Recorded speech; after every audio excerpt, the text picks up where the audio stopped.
नमस्कार दोस्तों, मैं रमाशंकर डिमरी तूलिका दर्शन चैनल में आपका एक बार फिर से स्वागत करता हूं।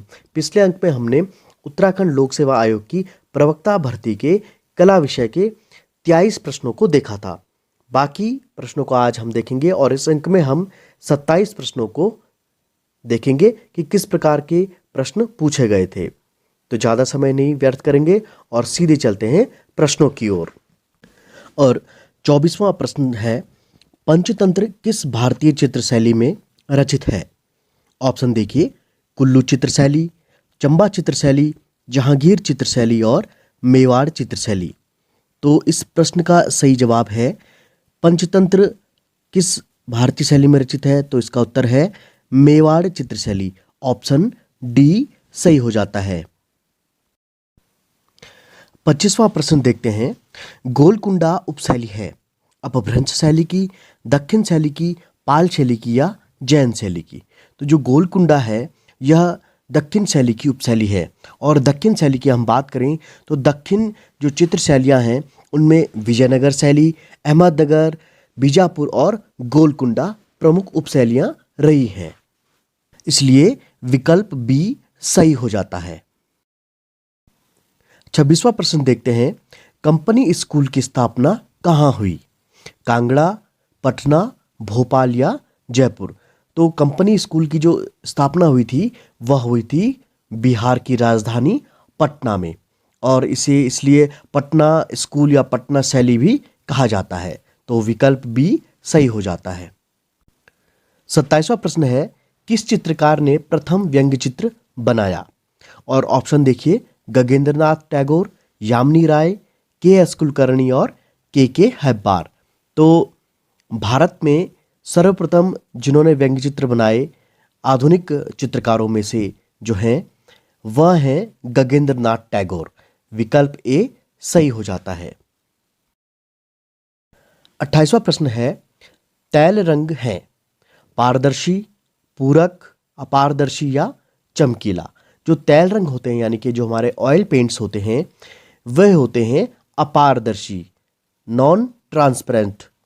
विकल्प सी सही हो जाएगा आपका। तो इस प्रकार के रंगों की विशेषताएं और रंगों की जो टेक्सचर है इनसे संबंधित प्रश्न भी पूछे जाते हैं। तो आपको रंगों से संबंधित भी कुछ न कुछ पढ़ते रहना चाहिए, जिससे कि आपको कलर की प्रॉपर्टी भी पता चल सके कि कौन सा कलर जल्दी सूख जाते हैं, कौन से जो होते हैं पारदर्शी होते हैं, अपारदर्शी होते हैं। तो रंगों से संबंधित करके इस प्रकार से प्रश्न पूछे जाते हैं। 29वां प्रश्न है, पटना स्कूल का चित्र है? और विकल्प देखिए, वर्षांत, खिलाड़ी, फिरका और भिक्षणी। जो पटना स्कूल का प्रमुख चित्र है वह है फिरका। विकल्प सी सही हो जाता है। 30वां प्रश्न है, मीनिंग ऑफ ब्यूटी पुस्तक लिखी है? विकल्प है टॉलस्टॉय, बामगार्टन, एरिक न्यूटन और आनंद कुमार स्वामी। मीनिंग ऑफ ब्यूटी जो पुस्तक है ये लिखी थी एरिक न्यूटन जी ने।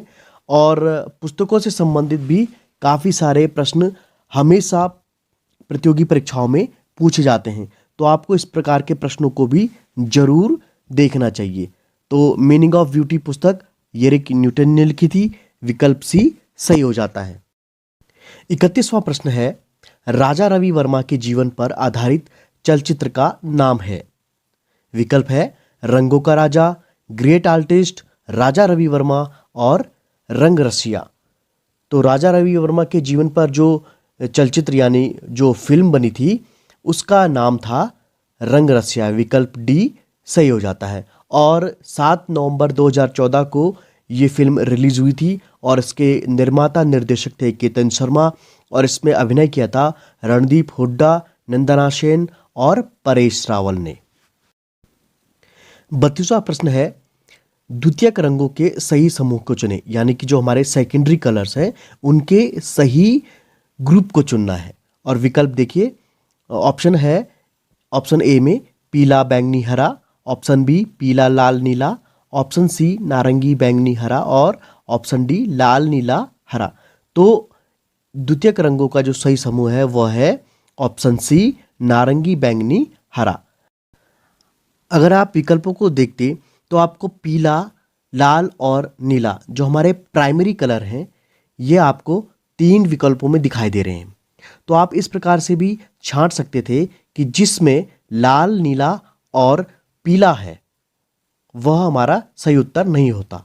तो इस प्रकार से भी आप उत्तरों को जान सकते थे। 33वां प्रश्न है, काली घाट के चित्र बने थे। और विकल्प देखिए, धार्मिक, युद्ध, क्रीड़ा और दरबारी। तो जो काली घाट के चित्र थे उनका विषय था धार्मिक। विकल्प ए सही हो जाता है। 34वां प्रश्न देखते हैं, अभिनव गुप्त के अनुसार नवा रस कौन सा है? विकल्प है हास्य रस, परमानंद रस, अद्भुत रस और शांत रस। जो अभिनव गुप्त हैं इनके अनुसार नवा रस था शांत रस। विकल्प डी सही हो जाता है।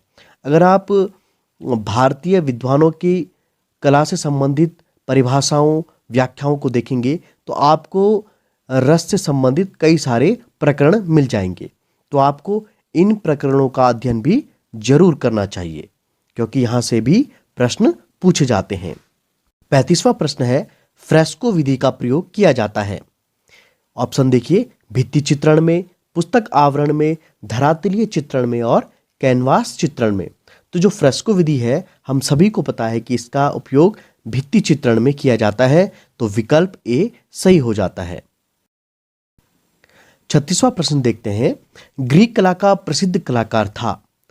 और विकल्प है प्लूटार्क, पिसावेलो, फिडियास, पोलीक्लेटोस। जो ग्रीक कला के प्रसिद्ध कलाकार हैं इन 4 विकल्पों में से, तो उनमें सही विकल्प है फिडियास। विकल्प सी सही हो जाएगा। 37वां प्रश्न है, गजलक्ष्मी का चित्र है। गुलेर शैली का, कांगड़ा शैली का, चंबा शैली का या मंडी शैली का। तो जो गजलक्ष्मी मिनिएचर पेंटिंग है यह है मंडी शैली का चित्र।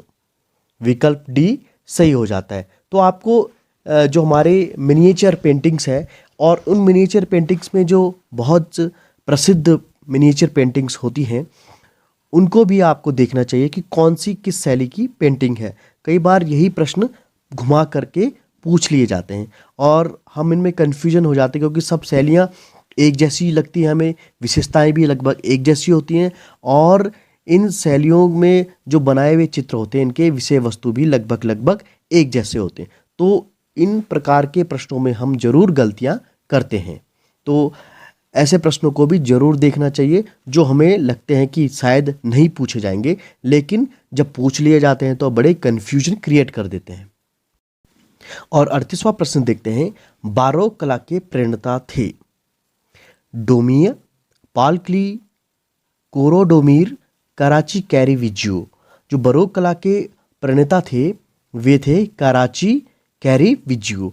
विकल्प डी सही हो जाता है। तो आपको जितनी भी ये हमारी पाश्चात्य शैलियाँ हैं, पाश्चात्य कला हैं, इनको आपको जरूर देखना चाहिए कि किस प्रकार के प्रश्न यहाँ पर पूछे जाते हैं, क्योंकि हमें लगभग पाश्चात्य की जो कलाएं होती हैं वो इतनी ज़्यादा कॉम्प्लिकेटेड लगती हैं, क्योंकि उनके चित्रकारों के नाम एक जैसे लगते हैं। कई बार याद करने के बाद भी चित्रकारों के नाम हमें याद नहीं होते। तो थोड़ा टाइम आपको जो हमारी वेस्टर्न आर्ट है इसको जरूर देना चाहिए आपको। और 39वां प्रश्न देखते हैं, फाववाद के प्रमुख चित्रकार। और यहाँ पर देखिए विकल्प दिए हुए हैं, मातिश, ब्लामिक, देरे। और विकल्प डी है यह सभी। जो फाववाद के प्रमुख चित्रकार थे वह मातिश भी रहे, ब्लामिक भी हैं, देरे भी हैं। तो विकल्प डी यह सभी सही हो जाएगा। अब देखते हैं 40वां प्रश्न, गोदना क्या है? विकल्प है शास्त्रीय कला, काष्ठकला, वस्त्रकला और लोक कला। जो गोदना होती है वह एक प्रकार की होती है लोक कला, और यह एक टैटू बनाने वाली कला है जिसको महिलाएं या पुरुष अपने शरीर पर एक प्रकार की जो सुइयां होती हैं उसके माध्यम से चित्र बनाते हैं, कुछ प्रतीक बनाते हैं। और ये भील जनजाति में काफ़ी प्रसिद्ध है, जिसमें मध्य प्रदेश, उत्तर प्रदेश, राजस्थान की आदि जनजातियां जितनी हैं ये इनको अपने शरीर पर गुदवाती हैं। तो ये काफ़ी ज़्यादा प्रश्न लोक कला से पूछे जाते हैं। अगर आपको भारत की लोक कलाओं के बारे में अधिक जानकारी चाहिए तो आप हमारे चैनल में भारत की लोक कलाओं वाला वीडियो जरूर देखें। आपको आई बटन में इसका लिंक मिल जाएगा और डिस्क्रिप्शन में भी आपको इसका लिंक दे दिया जाएगा। 41वां प्रश्न है, किस माध्यम में स्टॉप मोशन तकनीक का प्रयोग किया जाता है? चित्रकला, नृत्यकला, त्रिआयामी एनिमेशन और मूर्तिकला। तो स्टॉप मोशन का प्रयोग किया जाता है त्रिआयामी एनिमेशन यानी 3D एनिमेशन में, जिसमें कार्टून वगैरह बनाए जाते हैं। और सबसे पहले जो त्रिआयामी एनिमेशन है इसका उपयोग वॉल्ट डिज्नी ने अपनी मूवीज में किया था। तो इस प्रश्न का सही उत्तर हो जाता है विकल्प सी। 42वां प्रश्न है, लाल पुष्प का चित्रकार था? और विकल्प देखिए, मंसूर, खेमकरण, मिशिकिन और विशनदास। तो जो लाल पुष्प चित्र है मुगल शैली का, यह चित्र बनाया था मंसूर ने। विकल्प ए सही हो जाता है। कई जगह पर लाल पुष्प लिखा होता है, कई जगह पे लाल फूलों की बहार भी लिखा मिलता है। तो इस प्रश्न का सही उत्तर विकल्प ए मंसूर हो जाता है। 43वां प्रश्न है, बाघ गुफाएं हैं? विकल्प है आंध्र प्रदेश में, गुजरात में, मध्य प्रदेश में और महाराष्ट्र में। तो जो बाघ गुफाएं हैं ये मध्य प्रदेश के धार जिले में स्थित हैं और काफ़ी प्रसिद्ध ये गुफाएं हैं। तो इस प्रकार की जितने भी प्री हिस्टोरिक गुफाएं हैं ये जरूर यहाँ से एक ना एक प्रश्न पूछ लिया जाता है। तो आपको जितनी भी हमारे प्री हिस्टोरिक पेंटिंग्स की जगह हैं, जितनी भी गुफाएं हैं, इनको जरूर पढ़ना चाहिए, क्योंकि हमारा जो बेस होता है वो यहीं से शुरू किया जाता है। तो आपको अजंता, बाघ, सित्तनवासल, जितनी भी गुफाएं आपके सिलेबस में उनको जरूर आप पढ़िएगा और उनकी जो जगह है, किस राज्य में स्थित है, उन पे आप जरूर फोकस कीजिएगा। 44वां प्रश्न है, घोड़मंगार स्थित है? विकल्प है भोपाल, अजंता, एलोरा और मिर्जापुर। तो जो घोड़मंगार जगह है वह मिर्जापुर में स्थित है। तो विकल्प डी सही हो जाता है। और यह भी जो घोड़मंगार है यहाँ पर भी काफ़ी सारे शैलाश्रित चित्र मिले हैं, तो इसलिए ये जगह काफ़ी महत्वपूर्ण हो जाती है कला की दृष्टि से। 45वां प्रश्न है, सांझी किस राज्य की लोक कला है? विकल्प देखिए, महाराष्ट्र, उत्तर प्रदेश, गुजरात और कर्नाटक। जो सांझी कला है वह उत्तर प्रदेश की लोक कला है। तो विकल्प बी सही हो जाता है। तो इस प्रकार की आप जितनी भी लोक कलाएं हैं, जो प्रमुख लोक कलाएं हैं, उनके बारे में जरूर नोटिस कीजिए कि कौन सी कला किस राज्य से संबंधित है, क्योंकि ये प्रश्न पूछे जाते हैं और काफी स्कोरिंग प्रश्न होते हैं।